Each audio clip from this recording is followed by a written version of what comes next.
최복일 장로입니다. 민수기 9장입니다. 애굽 땅에서 나온 다음 해 첫째 달에 여호와께서 시내 광야에서 모세에게 말씀하여 이르시되 이스라엘 자손에게 유월절을 그 정한 기일에 지키게 하라. 그 정한 기일 곧 이달 14째 날 해질 때에 너희는 그것을 지키되 그 모든 율례와 그 모든 규례대로 지킬지니라. 모세가 이스라엘 자손에게 명령하여 유월절을 지키라 하매 그들이 첫째 날 14째 날 해질 때에 시내 광야에서 유월절을 지켰을 때 이스라엘 자손이 여호와께서 모세에게 명령하신 것을 다 따라 행하였더라. 그때에 사람의 시체로 말미암아 부정하게 되어서 유월절을 지킬 수 없는 사람들이 있었는데 그들이 그날에 모세와 아론 앞에 이르러 그에게 이르되 우리가 사람의 시체로 말미암아 부정하게 되었거니와 우리를 금지하여 이스라엘 자손과 함께 정한 기일에 여호와께 헌물을 드리지 못하게 하심이 어찌함이니까.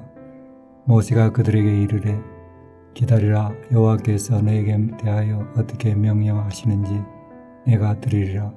여호와께서 모세에게 말씀하여 이르시되 이스라엘 자손에게 말하여 이르라.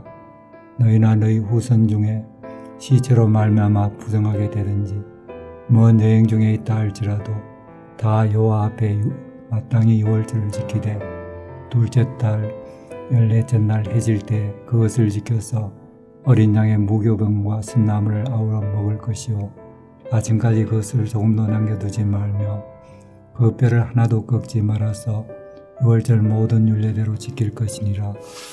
그러나 사람이 정결하기도 하고 여행 중에도 잊지 아니하면서 유월절을 지키지 아니하는 자는 그 백성 중에서 끊어지리니 이런 사람은 그 정한 기일에 여호와께 헌물을 드리지 아니하였은즉 그의 죄를 담당할지며 만일 타국인이 너희 중에 거류하여 여호와 앞에 유월절을 지키고자 하면 유월절 율례대로 그 규례를 따라서 행할지니 거류민에게나 본토인에게나 그 율례는 동일할 것이니라. 성막을 세운 날에 구름이 성막 곧 정거의 성막을 덮었고 저녁이 되면 성막 위에 불 모양 같은 것이 나타나서 아침까지 이르렀을 때 항상 그러하여 낮에는 구름이 그것을 덮었고 밤이면 불 모양이 있었는데 구름이 성막에서 떠오른 때에는 이스라엘 자손이 곧 행진하였고 구름이 머무는 곳에 이스라엘 자손이 진을 쳤으니 이스라엘 자손이 여호와의 명령을 따라 행진하였고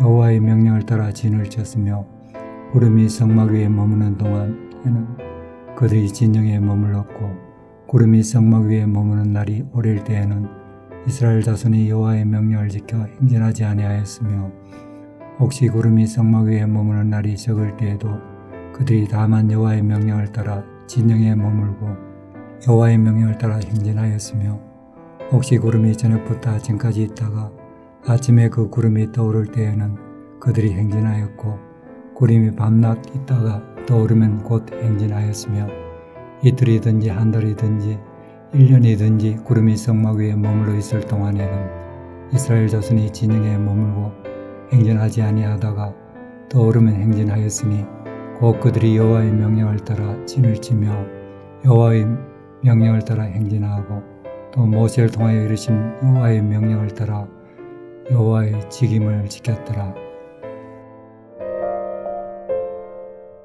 하늘에 계신 우리 아버지여, 이름이 거룩히 여김을 받으시오며 나라가 임하옵시며 뜻이 하늘에서 이룬 것 같이 땅에서도 이루어지이다.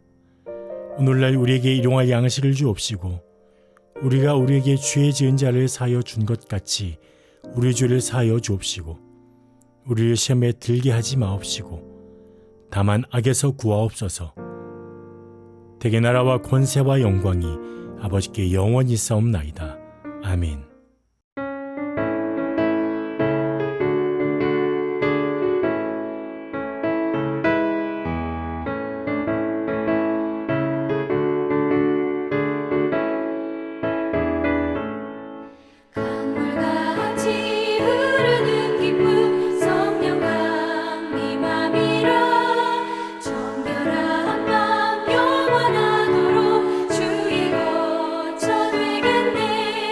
주의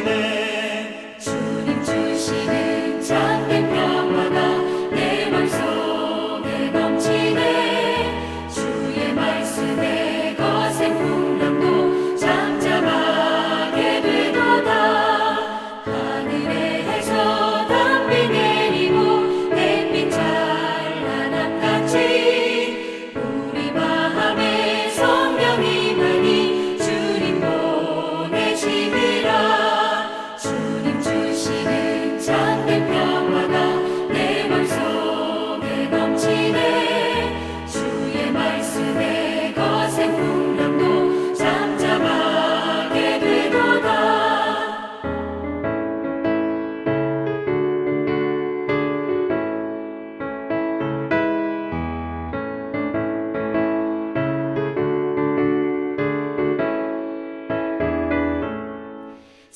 생명신에 넘쳐 흘러서 마른 광야 적시니 의의 열매 무르익어서 주수를 기다리네 주님 주시는 참된 평화가 내 맘속에 넘치네 주의 말씀에 거센 풍랑도 잠잠하게 되도다 놀라우신 주의 은혜로 그의 얼굴 뵙겠네 평화로운 안식처에서 영원토록 쉬겠네 주님 주시는 참된 평화가 내 맘속에 넘치네 주의 말씀에 거센 풍랑도 잠잠하게 되도다 오늘 함께 오신 하나님의 말씀은 구약성경 출애굽기 19장 14절부터 25절 말씀입니다. 구약 110쪽에 있습니다. 제가 출애굽기 19장 16절부터 19절까지만 봉독해 드리겠습니다. 셋째 날 아침에 우레와 번개와 빽빽한 구름이 산 위에 있고 나팔 소리가 매우 크게 들리니 진중에 있는 모든 백성이 다 떨더라. 모세가 하나님을 맞으려고 백성을 거느리고 진에서 나오매 그들이 산 기슭에 서 있는데 시내산의 연기가 자욱하니 여호와께서 불 가운데서 거기 강림하심이라. 그 연기가 옹기가마 연기같이 떠오르고 온 산이 크게 진동하며 나팔 소리가 점점 커질 때에 모세가 말한즉 하나님이 음성으로 대답하시더라. 아멘. 샬롬. 오늘 또 주님의 은혜가 풍성한 하루 되시기를 간절히 소망합니다. 오늘 우리가 함께 읽은 본문은 마침내 하나님께서 이스라엘 백성들과 언약을 맺으시기 위해서 시내산 위에 강림하시는 장면입니다. 먼저 오늘 14절 말씀 보면 백성들은 자신의 몸과 마음을 성결하게 하면서 하나님을 맞을 준비를 합니다. 그리고 그들은 출애굽 사건의 주역이신 하나님을 만날 수 있다는 기대와 흥분으로 지금 가득 차 있는 것을 볼 수 있습니다. 하나님께서는 이스라엘 백성들의 이 성결 작업이 완료되자 셋째 날 아침에 우레와 번개와 빽빽한 구름과 큰 나팔 소리 가운데 시내산에 강림하심으로 하나님의 크신 위엄과 영광을 나타내셨습니다. 그리고 하나님께서 시내산에 강림하시니 16절 말씀 보면 모든 백성이 다 떨었다라고 말하고 있습니다. 그들은 하늘을 뒤덮은 구름과 번개를 보면서 그리고 심히 큰 뇌성과 나팔 소리를 들으면서 한없이 크신 하나님의 능력과 위엄을 느끼고 공포에 사로잡히고 있었습니다. 사랑하는 성도 여러분, 이처럼 죄악된 인간은 하나님의 크신 위엄과 권능 앞에서 두려워서 떨 수밖에 없습니다. 왜 그렇습니까? 죄로 인한 공포 때문입니다. 아담과 하와도 보십시오. 죄를 짓고 나서 그들은 어떻게 하였습니까? 공포를 느껴서 두려워서 그들은 하나님의 음성을 듣고도 동산나무 사이에 숨었습니다. 그들의 죄 때문에 감히 하나님 앞에 나아갈 수가 없었던 것입니다. 그러나 오늘날 우리는 아무런 두려움 없이 아무런 공포 없이 당당하게 하나님 앞에 나아갈 수가 있게 되었습니다. 그 이유가 무엇입니까? 우리의 공로나 우리의 의 때문에 그렇게 하나님 앞에 당당하게 나아갈 수 있는 것이 아닙니다. 그 이유가 무엇입니까? 하나님께서 우리를 사랑하셔서 자기 자신을 주셨기 때문입니다.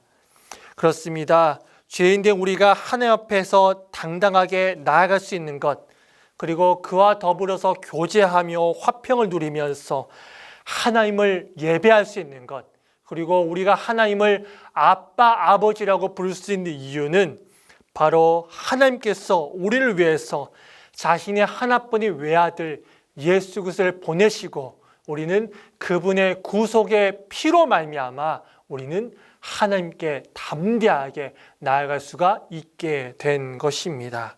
하나님께서는 18절 말씀 보면 불 가운데 임하셨다라고 말씀을 하고 계십니다. 사랑하는 성도 여러분, 하나님께서 불 가운데 임하셨다는 것은요, 우리에게 큰 의미를 보여줍니다. 불은 우리가 아는 것처럼 모든 것을 태우는 성격을 가지고 있습니다. 따라서 하나님께서 불 가운데 임하셨다는 것은 하나님께서 모든 것을 태우시는 소멸하는 불이시다라는 것을 우리 가운데 가르쳐 주고 있습니다. 불 가운데 임하신 하나님은 모든 죄와 불의에 대해서 진노하시며 심판하시는 분이십니다. 특히 하나님께서 율법을 주시기 이전에 이처럼 불 가운데 강림하신 것은 이스라엘 백성들이 만약 하나님께서 주시는 이 율법을 버리고 하나님께서 주시는 이 율법을 버리고 하나님 앞에서 악을 행한다면 반드시 하나님의 은혜에서 소멸하게 될 것임을 지금 경고하기 위해서 하나님께서 불 가운데 임하신 것입니다. 그리고 마지막으로 21절 이하의 말씀 보면 하나님께서는 모세에게 백성들에게 단단히 일러서 견고하라고 이렇게 말씀을 하고 계십니다. 하나님께서 왜 백성들에게 단단하게 일러서 견고하라고 이렇게 말씀하시는 것일까요? 그 이유는 이스라엘 백성들이 호기심에 사로잡혀서 하나님께서 정해주신 경계선을 넘지 못하도록 하기 위함입니다. 사랑하는 성도 여러분, 하나님께서 모세에게 백성들에게 일러서 이렇게 단단히 견고하라고 이렇게 말씀하신 이유가 무엇일까요? 그 이유는 백성들이 하나님께서 정하신 경계선을 넘어와서 하나님을 보려고 할 가능성이 있었기 때문입니다. 이스라엘 백성들은 한편으로는 하나님을 두려워서 벌벌 떨었지만 한편으로는 그들에게 가리워진 이 하나님의 모습을 보고 싶어하는 욕망을 가지고 있었습니다. 그러나 사랑하는 성도 여러분, 하나님을 그들이 스스로 보는 것은요, 그들 가운데 축복이고 그들 가운데 은혜가 아니라 스스로 멸망케 하는 것이었습니다. 그렇기 때문에 하나님께서는 이스라엘 백성들에게 경계선을 넘는 것을 엄격하게 금하고 있는 것입니다. 그러므로 우리는 우리의 호기심을 따라서 하나님께서 정해신 이 경계를 넘지 않기 위해서 우리도 조심해야 할 것입니다. 호기심 그 자체가 나쁜 것이 아닙니다. 그렇지만 선을 넘어서는 호기심은 있어서는 안 될 것입니다. 아담과 하와도 보십시오. 선을 넘어서 자신이 하나님과 같이 되려고 할 때 어떻게 되었습니까? 온 인류를 사망으로 인도하게 했습니다. 또한 베스메스 사람들이 제사장 외에는 만질 수 없는 이 언약궤를 호기심으로 들여다보았을 때 어떻게 되었습니까? 5만 70명이나 죽임을 당하게 되었습니다. 이처럼 하나님께서 정하신 이 영역을 자신들의 호기심으로 채우려고 하는 이 어리석은 생각을 우리는 버려야 할 것입니다. 하나님께서 우리에게 알려주시는 정도로 우리는 하나님을 이해하고 하나님을 받아들여야 할 것입니다. 말씀을 정리합니다. 우레와 번개와 그리고 구름과 큰 나팔 소리 가운데 강림하신 하나님 앞으로 나아갔던 이스라엘 백성들은 두려움에 떨며 감히 하나님께 가까이 접근하지 못하고 하나님께서 정해주신 이 경계선 밖에만 머물러 있어야만 했습니다. 그렇지만 하나님 앞으로 나아갔다는 것과 하나님의 음성을 듣는다는 것은 그들에게 더할 수 없는 축복이요 영광이었습니다. 하물며 오늘날 그리스도 예수의 십자가 보혈로 하나님의 자녀가 된 우리도 하나님께 나아갈 수 있는 것, 그리고 하나님과 더불어서 언제든지 교제할 수 있다는 것, 얼마나 큰 특권이고 얼마나 큰 은혜인지 모릅니다.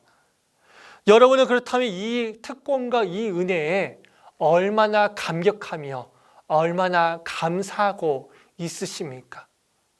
혹 감사하기보다는 그냥 당연한 특권으로 생각하고 당연한 것으로 생각하면서 그렇게 삶을 살아가시고 믿음 생활을 하고 계시고 신앙 생활을 혹시 하고 있지는 않으십니까?